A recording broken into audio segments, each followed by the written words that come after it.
Keeper of the Lost Cities, Chapter 17. Sophie was still trying to figure out which of the strange gadgets from Della were school supplies when the chimes rang. Dex had arranged to meet her at Havenfield so she wouldn't have to arrive at Foxfire alone. She laughed as she let him inside, and I thought my uniform was bad. He couldn't believe she had to be seen in a blue pleated shirt with black leggings and shirt vest cape combo. Dex was worse though, the blue lace jerkin over a black long sleeved shirt and blue slacks with pockets at the ankles wasn't so bad, but the waist length cape made him look like a real lame superhero. Captain Blueberry to the rescue. What's with the capes? She asked. I know they're stupid, right? But they're a sign of status, so we have to wear them. Capes? Yeah, haven't you noticed that the only nobility have them? Foxfire is the only noble school, meaning you have to go there in order to be in the nobility. So we wear half capes to demonstrate that. At least next year we get rid of the wimpy Halcyon. Halcyon.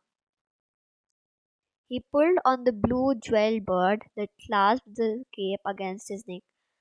We'll be mastodons. He laughed when he caught her confused expression. Each grade level has a mascot. Level 2 is a halcyon, these dumb birds that can sense when a storm is coming. But level 3 is a mastodon, so at the opening ceremonies on the first day of school, we get to dress in these cool elephant costumes. Be glad you missed wearing the halcyon costumes. We looked like idiots. Dressing like an elephant didn't sound nearly as appealing as Dex seemed to think, but she worried about the next year, assuming she was allowed to stay at Foxfire. One problem at a time, she reminded herself. Hey, you're wearing the ruined crest, Dex said, pointing to the triangle patch sewn where her cape hung over her heart. A scarlet eagle soaring with a white rose in its talons. His patch was square and looked like a bunch of chemistry equipments twisted into a tree. We wear out family crests on our uniform. If Grady and Adeline are letting you wear theirs, they must be serious. Are they adopting you? I don't know. She had never thought about adoption, but she was still getting used to the idea of being an orphan. What did they didn't adopt her? Everything in her life was so temporary. Her enrollment at Foxfire, her home, it felt like any second it could all be ripped away. Where are they anyway? Dex asked, looking around. A gnome ran in during breakfast and yelled something about a manticore singing a stegosaurus, and they both ran off. And people say my parents are weird. It's pretty crazy here, but they seem nice enough. Grady and Adeline? Oh, yeah, they're great. They keep to themselves a lot because of what happened to Jolie. I never knew them before it happened, but my mom said they used to throw these huge parties everyone looked forward to all year. Now they never leave the house. So weird. Sophie shrugged. A lot of people are never the same after someone they love dies. Really? Yeah, she started to ask why he seemed surprised. But then she remembered what Alden had explained about the elven lifespan. Death was probably a rare thing in this world, which must make it even harder for a few elves who had to cope with it. My mom thinks it'll be good for them having you around, Dex told her. Maybe they'll get over it. She wasn't sure they would ever get over it, but it's his word calmed her panic. If she was good for them, maybe they'd want to keep her. She did understand what they were feeling, maybe better than most other elves. Hey, wait a minute, she said, frowning. How do you know about adoption? I'm guessing you don't get a lot of orphans around here. We don't, Dex agreed. We had a big drama a few years back. Some kid named Wiley, whose dad was exiled bad, had his mom die too. Something broke her concentration while she was sleeping and she faded away. I guess. I don't know much. Just Sir Tigan adopted him and retired from Foxfire. Sir Tigan, the telepathy mentor? Yeah, wait. How do you know about him? Alden mentioned him. she mumbled, trying to recover. She had forgotten to pretend she had no connection to Tiger. Oh, yeah, he hates Halden. Blames him for the dad being exiled or something. But I might be remembering wrong. Wiley's a few years older than me, so I've never met him or anything. You ready to go? She slipped her satchel over her head. Yep, how do we get there? He led her up to the cupola and pointed to hundreds of crystals hanging in a round chandelier. The leap master of 500. You're lucky. My parents are in nobility, so they are only authorized to have the 250. It's missing tons of cool places. Foxfire, he shouted. The crystals rotated until one lowered, casting a beam of light toward the ground. You ready? He asked. She wasn't, but she forced a smile across her lips, took a deep breath, and let the warm feathers whisk through her and pull her away to her first day at Foxfire. That's a school? Sophie asked, trying to make sense of the bizarre structure spread before them. A 5-story glass pyramid tower over everything from its place, and in the center of a wide stone courtyard. The main buildings wrapped around the pyramid in a sharply angled U, and it was made entirely of stained glass. 6 towers, each a different color, separated the wings, and the several tower, another leap master, stood in the center, taller than the others. To the left sat a domed amphitheater and two smaller buildings, all built from the same glowing stones as the castle Fitz had shown her in Luminaria. To the right, two giant towers, one gold and one silver, twisted around one another. Combined with extensive fields of purple grass, the place seemed more like a small city than a school, and Sophie tried not to imagine how hopelessly lost she would be.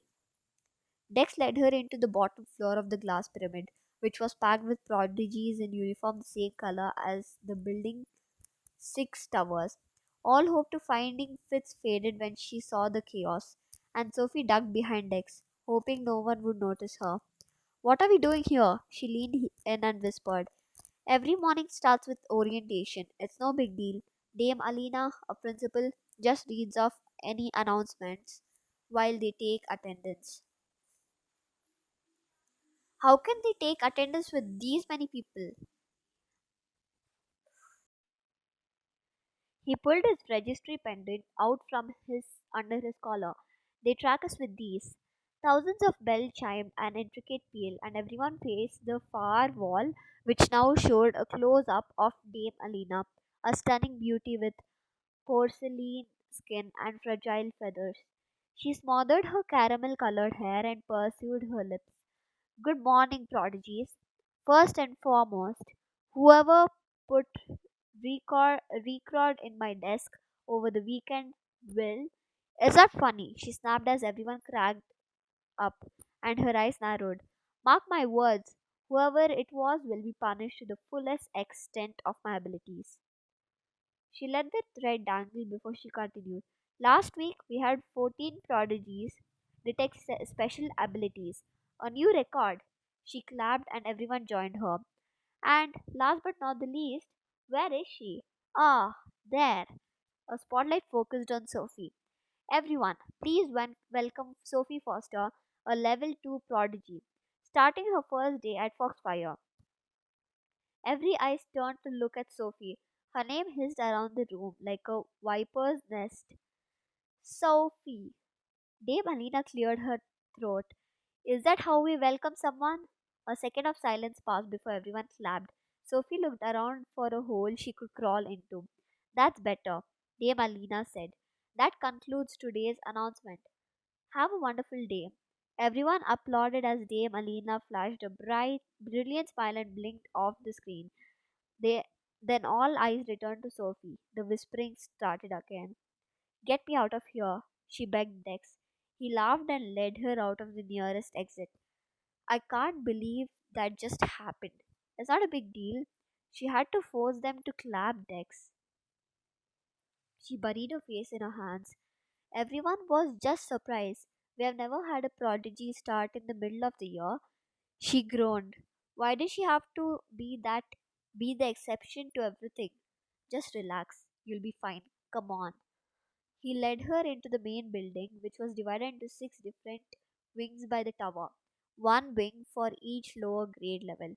The walls of the level 2 wings were the same blue as the uniform, and the banners bore a halcyon in mid flight. Dex switched halls so many times Sophie lost count, and she was beyond confused when they entered an enormous square with glittering crystal trees scattered throughout the room. A statue of Halcon filled the center, sparkling like it was carved from sapphire instead of stone. Prodigies chatted as they put books and supplies into the narrow doorways lining the walls, but everyone fell silent when they noticed Sophie. Okay, this is the atrium, Dex explained, ignoring the spectacle they were creating. Her checked schedule and led her toward the far wall, to a door marked with a rune she couldn't read. This is your locker. See the silver strip? He pointed to the shiny mirrored rectangle just underneath the symbol. Lick it. The lock uses your DNA. That's gross. It tastes good. She doubted that, but she could feel everyone watching her, so she licked the silver rectangle. Malomelt? The faculty picks the flavors. They change every day, but watch out for Elvin's picks. Last week it was pepper, made everyone sneeze like crazy. Dex's locker was two doors down, and the loud croak sounded as they opened the door. Dex yelled and slammed it closed, but the whole room filled with the stretch of rotten eggs mixed with morning breath and a dash of dirty diaper. She put a muskog in my locker, he screamed. A high, wheezy snicker erupted behind them. They whirled around to face a girl towering over them like a giant stick insect. The girl's head was covered with a mass of frizzy brown curls, so it took Sophie a minute to recognize her as the bald girl from Slurps and Burps. Two girls stood next to her, cracking like evil hags. Did you get in my locker? Dex demanded, stalking up to Stina's towering body. His head barely cleared her shoulders. You left it open, idiot. I guess remembering to close doors is too hard for a son of a bad match to remember. Dex ground his teeth. Then his eyes lit up, and he pointed to a row of scraggly hairs along her jaw. Nice beard you're growing there. Hope you know how to shave. Stina felt her chin and shrieked. She grabbed Dex by the shirt. You little. That's quite enough, Miss Hex. A slender woman in deep blue gown and cape ordered as she stepped through the wall and pulled them apart. What's going on here? And what on earth is that smell? She put a muskog in my locker, Dex told her.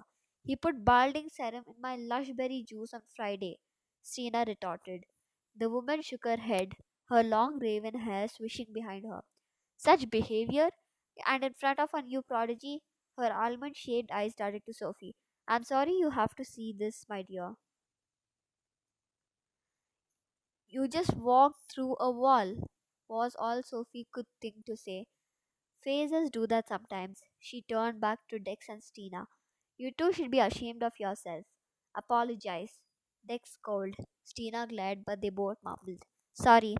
You two obviously need time to bond, so you can spend all week together in lunch detention. But Lady Alexine, I don't want to hear it. Dex, get that muskog out of here before it stinks up the whole place. And Stina, you seem to have strange hairs on your chin. You might want to have Elvin check them. Dex cracked up and Stina turned beet red. She covered her beard with a hand and stalked off, followed by her minions. Lady Alexine swept across the atrium, disappearing through the far wall. See what I mean? Dex asked as he kicked his locker. She's evil. Sophie nodded. What exactly is a muskog? It's kinda like a frog, but it burps stinky gas when it's scared. So you should probably get away from here, unless you want to smell like muskog fumes all day. He didn't have to tell her twice. She was already the weird new girl. She didn't need to be the stinky weird new girl. Hey, you're the prodigy Dame Alina told us about, right? The new one? A small boy asked, catching up with her as she set off through the halls. He was a couple of inches shorter than her, with messy brown hairs and very round face. Sophie, she corrected. I'm Jancy. Whoa, you have really weird eyes. Cool, anyway. So everyone wants to talk to you, but they are all afraid. So I decide to show them how it's done. Um, thanks, she said, struggling to keep up with his rapid fire speech. He talked like he had buckets of sugar from for breakfast. See, I told you she'd be nice, he shouted, making several kids around them turn bright red. Sophie's cheeks were probably redder. I've never heard of you before, and I know pretty much everyone. So you all where have you been all this time? Jency asked. She had been hoping no one would ask that question. Alden had instructed her to be honest. I was living with humans, she whispered. Humans? Everyone fell silent. Sophie managed a nod. Well, that's weird, but cool. You'll be human girl. It'll be awesome. She cringed. How about just Sophie? Is that if that's what you want? Thanks. They hit a fork in the hallway, and she took the right path on a whim. Jancy followed her. Where are we going? Elementalism. She didn't miss the fact that he used the word we. He laughed. Boy, are you going the wrong way? Come on, I'll take you there. Part of her wanted to run away from the humiliating boy who was drawing way too much attention to her, but she did need help, so she swallowed her pride. They backtracked, making so many twists and turns Sophie had to admit she would never found it without him. Finally, they entered a narrow hall that smelled like a storm right before the first drops of rain fell. Jency pointed to a warped door, wooden door. Your session's in there. Ooh, and be careful. I'd hate you to get zapped on your first day. Okay, wait, she added as his words sank in. What do you mean zapped? Jency was already gone. She stared at the door, wondering if he was kidding. This was a school. They wouldn't allow anything dangerous around the prodigies, would they? She took a deep breath to calm her nerves, squared her shoulders, and pushed the door open. A loud thunderclap shook the floor, and a bolt of lightning shot out of the ceiling, knocking her off the feet.